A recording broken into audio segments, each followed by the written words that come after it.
What ways do you think clean air zones will change and affect transport in Birmingham? Wow, I think clean air zones could radically change the way people move around generally. So, for example, it will potentially have restrictions on certain types of vehicles coming in, say, for the city zones as planned at the minute. And that having an implication on commuters and general traffic, but also around possibly taxis, buses, but also around some freight as well, so obviously the goods industry, so that may have an impact on business as well as people.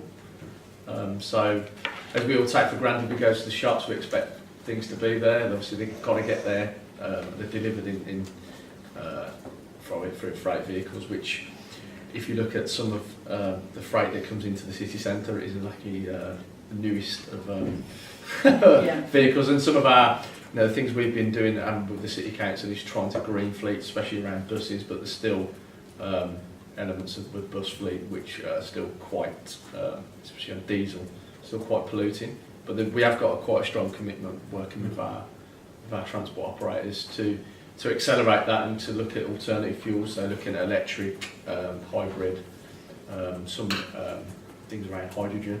But also, it's quite an expensive thing to do. It doesn't happen overnight, so it just kind of takes time, really. But it could fundamentally change it, especially if it looks at private vehicles. We're not quite sure if it will yet, but obviously that you look at what's happened in London probably 20 years ago with the congestion charge. It fundamentally did change people's behaviour. Not everyone drives into the city centre, the centre of London, because it's they've got a great public transport network as well that allows people to travel around a bit differently.